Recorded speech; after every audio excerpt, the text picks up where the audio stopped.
इस नए एक्सप्लेनर में बहुत बहुत स्वागत है। आज हम एक बेहद साधारण से लड़के के उस महाकाव्य जैसे सफर पर बात करने वाले हैं जिसने देखते ही देखते देश का सबसे बड़ा शैक्षिक आंदोलन खड़ा कर दिया। सच कहूं तो ये सिर्फ एक व्यक्ति की सफलता की कहानी नहीं है। ये कहानी है बार बार असफलताओं से टकराकर एक ऐसा साम्राज्य बनाने की जिसने भारत में शिक्षा के पूरे मायने ही बदल कर रख दिए। तो बिना किसी देरी के आइए इस असाधारण यात्रा की शुरुआत करते हैं। स्क्रीन पर दिख रहा ये नंबर देखिए, 23 मिलियन, यानी 2 करोड़ 30 लाख से भी ज्यादा। ये कोई मामूली आंकड़ा नहीं है दोस्तों। ये खान ग्लोबल स्टडीज की डिजिटल पहुंच का वो पैमाना है जिसने पूरे भारत को अपनी गिरफ्त में ले लिया है। एक ऐसा प्लेटफॉर्म जिससे जुड़कर आज करोड़ों ग्रामीण और गरीब छात्र अपने भविष्य को संवारने का सपना देख रहे हैं। इस आंकड़े का सीधा सा मतलब है कि देश के कोने कोने में शिक्षा की लॉ पहुंच चुकी है। ठीक है, तो आइए इसमें थोड़ा गहराई से उतरते हैं। इस पूरी क्रांति के पीछे जो चेहरा है वो है फैजल खान, जिन्हें दुनिया खान सर के नाम से जानती है। एक समय ऐसा भी था जब सोशल मीडिया पर उनके असली नाम को लेकर काफी कंफ्यूजन फैलाया गया। लोगों ने अमित सिंह तक कहने लगे थे, लेकिन उन्होंने इन सब बातों से दूर अपनी पहचान सिर्फ और सिर्फ एक शिक्षक के रूप में पक्की की। उनका ये कोट, एक शिक्षक का कोई धर्म नहीं होता, बिल्कुल सटीक बैठता है। ये दिखाता है कि एक असली गुरु की पहचान केवल ज्ञान बांटने से तय होती है, किसी नाम या जाति से नहीं। भाग 1, सेना का अधूरा सपना।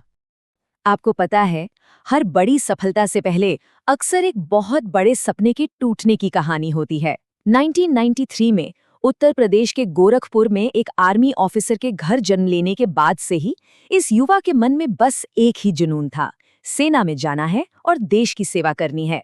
दिन रात एक करके नेशनल डिफेंस एकेडमी यानी एनडीए की लिखित परीक्षा तो पास कर ली गई, लेकिन फिर जिंदगी का सबसे बड़ा झटका लगा। फिजिकल मेडिकल टेस्ट में सिर्फ एक हाथ के हल्के से टेढ़ेपन के कारण उन्हें रिजेक्ट कर दिया गया। सोचिए, ये अंदर तक तोड़ देने वाला पल था, लेकिन सच मानिए यही वो टर्निंग पॉइंट था जिसने एक सैनिक को एक ऐसे शिक्षक में बदल दिया जिसे आगे चलकर पूरी दुनिया जानने वाली थी। भाग 2, पटना की शिक्षण क्रांति। सेना का रास्ता बंद होने के बाद बिना किसी पैसे और बिना किसी ठिकाने के वो बिहार के पटना शहर पहुंच गए। शुरुआत हुई सिर्फ 6 छात्रों को ट्यूशन पढ़ाने से, लेकिन पढ़ाने का तरीका इतना जबरदस्त था कि ये खबर आग की तरह फैली। संख्या 6 से 60 हुई और फिर तुरंत 150 के पार चली गई। पर जैसे कि हम जानते हैं, सफलता की राह कभी आसान नहीं होती। जैसे जैसे लोकप्रियता बढ़ी, स्थानीय कोचिंग माफियाओं की तरफ से भयंकर दबाव आना शुरू हो गया। बात बम और पत्थरों से हमले तक पहुंच गई, लेकिन यहाँ रुकना या हार मान लेना वो तो कभी ऑप्शन था ही नहीं। और ये स्लाइड बहुत ही शानदार तरीके से दर्शाती है कि आखिर क्यों इस मॉडल ने पूरी पुरानी व्यवस्था को हिलाकर रख दिया। जरा तुलना कीजिए, एक तरफ दिल्ली जैसे शहरों में यूपीएससी की तैयारी के लिए 2 से 3 लाख रुपए तक की भारी भरकम फीस वसूली जा रही थी, और वहीं दूसरी तरफ खान ग्लोबल स्टडीज ऐप पर यही कोर्स मात्र 7,500 रुपये में उपलब्ध करा दिया गया। ये सच में उस शिक्षा प्रणाली के लिए एक बहुत बड़ा डिसरप्शन था, जिसे एक महंगे बिजनेस की तरह चलाया जा रहा था। इस एक कदम ने आईएएस और आईपीएस बनने के सपने को आम आदमी की पहुंच में ला दिया, एक असली गेम चेंजर। अब सवाल ये है कि ये सब मुमकिन कैसे हुआ। इसका मुख्य हथियार था पढ़ाने का उनका बिल्कुल अनोखा तरीका। पुरानी रटने वाली व्यवस्था को किनारे करते हुए ठेठ देसी भोजपुरी हिंदी मिक्स भाषा का इस्तेमाल किया गया। जरा सोचिए, अंतर्राष्ट्रीय राजनीति या कठिन विज्ञान को समझाने के लिए जलेबी और लिट्टी चोखा जैसे रोजमर्रा के उदाहरण दिए जा रहे हैं। साथ ही डिजिटल बोर्ड पर 3D एनिमेशन का ऐसा बेहतरीन उपयोग किया गया कि जटिल से जटिल विषय भी दिमाग में छप जाएं। इसी कमाल की तकनीक ने लाखों ग्रामीण छात्रों के लिए पढ़ाई को इतना आसान बना दिया। भाग 3, स्वास्थ्य सेवा और सामाजिक कल्याण।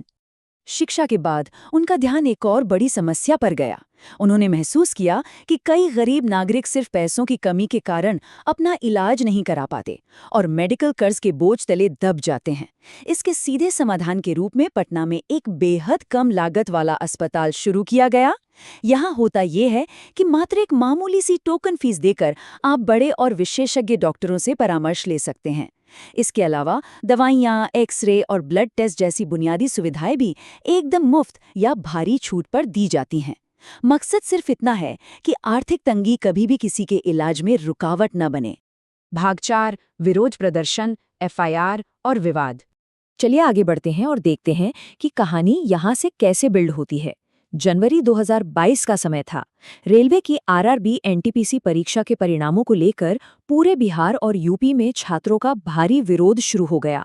हालात इतने बिगड़ गए कि राजेंद्र नगर में ट्रेनें रोकी गईं और आगजनी हुई। इसके तुरंत बाद प्रशासन ने खान सर और कुछ अन्य शिक्षकों पर छात्रों को भड़काने का आरोप लगाते हुए कई गंभीर आईपीसी धाराओं जैसे 147 और 120 बी के तहत एफआईआर दर्ज कर दी। ये एक बेहद अराजक और मुश्किल समय था जिसने पूरे देश का ध्यान खींचा।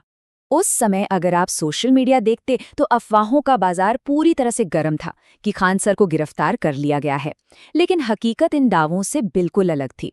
दरअसल कोई गिरफ्तारी हुई ही नहीं थी। इसके बजाय पुलिस और प्रशासन के साथ पूरी तरह से शांतिपूर्ण सहयोग किया गया। उनकी तरफ से छात्रों से बार बार शांति बनाए रखने की अपील की गई, जिसका नतीजा ये हुआ कि बाद में अदालत ने इस मामले में उन्हें राहत प्रदान कर दी। इन बड़े विवादों के अलावा पटना के कोचिंग हब जैसे नया टोला और भिखना पहाड़ी इलाकों में वर्चस्व को लेकर होने वाली स्थानीय गैंग वॉर भी एक बड़ी चुनौती रही है। हाल ही में कुछ असामाजिक तत्वों द्वारा की गई हवाई फायरिंग के कारण इलाके में काफी दहशत फैल गई थी। हालांकि ये स्पष्ट रूप से रिपोर्ट किया गया कि पुलिस ने बेहद त्वरित कार्रवाई की। उन्होंने तुरंत छापेमारी की और इलाके में सुरक्षा व्यवस्था को काफी कड़ा कर दिया ताकि छात्रों का माहौल सुरक्षित रहे। भाग 5 और आखिरी हिस्सा, सुरक्षा जांच और विरासत। हाल ही में शिक्षा संस्थानों पर जो अचानक प्रशासनिक कार्रवाई और जांच शुरू हुई, उसके पीछे का संदर्भ बेहद दुखद था। आप सबने खबरों में देखा होगा, दिल्ली के ओल्ड राजेंद्र नगर में एक कोचिंग संस्थान के बेसमेंट में पानी भरने से 3 छात्रों की जान चली गई। इस त्रासदी ने पूरे देश को झकोड़ कर रख दिया और इसी के परिणाम स्वरूप पटना सहित देश भर के सभी प्रमुख शिक्षण संस्थानों की सुरक्षा के लिए बड़े पैमाने पर नगर निगम और अग्निशमन विभाग द्वारा छापेमारी और ऑडिट शुरू कर दिए गए। अब इस स्लाइड के बारे में जो वास्तव में दिलचस्प बात है, वो है प्रशासन द्वारा जांचे गए ये सटीक मैट्रिक्स। फायर डिपार्टमेंट ने मुख्य रूप से 3 चीजों पर कड़ाई से ध्यान केंद्रित किया। पहला, फायर एनओसी, जिसके तहत आग बुझाने के उपकरण और आपातकालीन निकास की जांच हुई। दूसरा, बेसमेंट का इस्तेमाल, कहीं बिना वेंटिलेशन के अवैध कमर्शियल एक्टिविटी तो नहीं हो रही। और तीसरा, ओवरक्राउडिंग, यानी सुरक्षित क्षमता से अधिक हजारों छात्रों को तो नहीं बिठाया जा रहा।